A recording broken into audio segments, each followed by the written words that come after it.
ආයුබෝවන් සුවපත් සුන්දර දිනයක් ප්‍රාර්ථනා කරනවා ආදරණීය ඔබ සැමට. ගොඩක් අය අහනවා මේ කොන්දේ අමාරු වලට යෝග ක්‍රම නැද්ද කියලා. සියලුම සකල විදි රෝග වලට යෝග තියෙනවා. ඉතින් මම යෝගාචාර්යවරයෙක් නිසා ඇත්තම කියනවා සියලුම ලෙඩ වලට යෝග හරියන්නේත් නැහැ. මොකද හේතුව සියලුම කර්ම වලට යෝග හරියනවා කියලා කාටවත් එහෙම කියන්න බෑ. නමුත් තියෙනවා. ඒ අත්හදා බලන එක්කෙනාට ඩිපෙන්ඩ් වෙන්නේ ඔබේ කර්ම බලවේග අනුව. සමහර අය බයල බුදුහාමුදුරේ කාලෙත් හිටියා මොනතරම් බෙහෙත් කළත් හරියන්නේ නැහැ. මොනතරම් ව්‍යායාම කළත් හරියන්නේ නැහැ. ඒකට මූණ දෙන්න වෙනවා. ඒක මම කියන්නේ 100ක් කියලා 105ක් 6ක් එහෙම ඉන්නවා. ඉතින් ඒ නිසා නමුත් ඔබ අත්හදා බලන්න.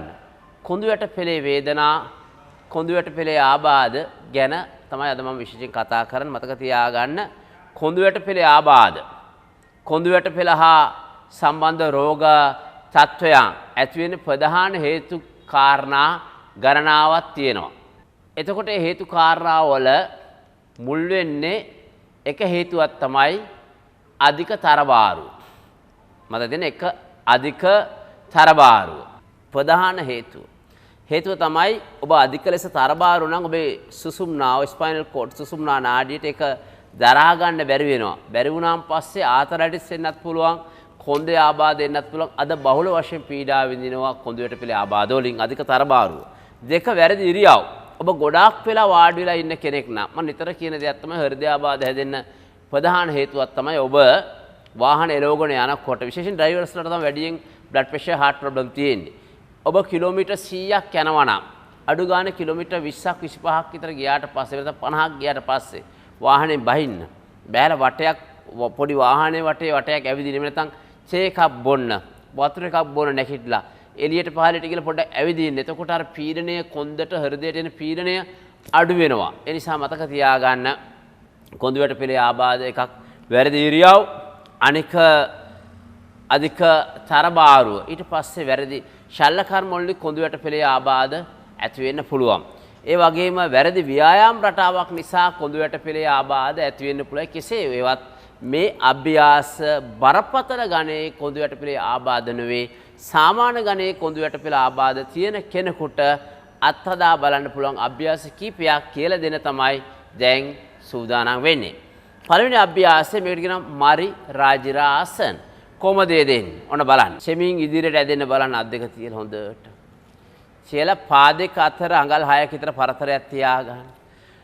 හොඳට හුස්ම ගන්න ගමන් පිට මැද්දෙන් අකුල හොඳට ඉහළ බලන්න. හොඳට ඉහළ බලන්න. පිට මැද්දෙන් අකුල ඉහළ බලන්න. හුස්ම පිට කරමින් පිටේ මාංශ පේශි හොඳට ඉහළට ඔසවන උදරයේ දිහා බලන්න. හුස්ම ගන්න ගමන් සෙමින් ඉහළ බලන්න. පිට කරමින් සෙමින් උදරයේ දෙස බලන්න. හුස්ම ගන්න ගමන් සෙමින් ඉහළට, පිට කරමින් සෙමින් උදරය දෙසට, හුස්ම ගන්න ගමන් ඉහළට, පිට කරමින් උදරය දෙසට, හුස්ම ගන්න ගමන් හොඳට දිගට කරගෙන යනවා බලන්න. පිට කරමින් ඉන්ඩිවිජුවල් තනියෙන් කරන හොඳට කරගෙන යන්න. මේ ආකාරය හොඳට කරන්න. බලන්න මේගොල්ලෝ දැන් තනියෙන් කරගෙන යනවා ඕන බලන්න. මේක හරි වටිනවා. කොඳු යට පෙළේ ආබාධ ස්නායු රෝග තත්ත්වයන් තියෙන අයට හරි වටිනවා මේ මරි රාජිරා ආසන. එහෙම නැත්නම් මේක කියනවා කැට් පෝස්චර් කියනවා, කැට් පෝස් කියනවා, ටයිගර් පෝස් කියනවා. කොයි ආකාරයට කිව්වත් මේක හරි වටිනවා කොඳු යට පෙළ සුවපත් කරගන්න, සංසුන් කරගන්න. හරිද? ඉහළ බලා ගන්න ඕක. ඊළඟ අභ්‍යාසය භුජංගාසන. ඔහොමම ඉදිරියට යන මකරාසන ආකාර ඉස්සරහට ගිහිල්ලා ඔන්න ඉන්නවා. අත් දෙකෙන් කඹුල් දෙපස ඇල්ලුවා බලන්න. වැලමිටි දෙකට ගාවන්න. ගාවලා මකරාසන ඉඳලා පා දෙක නවන්න දිග හරින්න. හොඳට නවන්න. හොඳට දිග හරින්න. හොඳට නවන්න. හොඳට දිග හරින්න. නවන්න. දිග හරින්න. නවන්න. දිග හරින්න. නවන්න. දිග හරින්න. නවන්න. දිග හරින්න.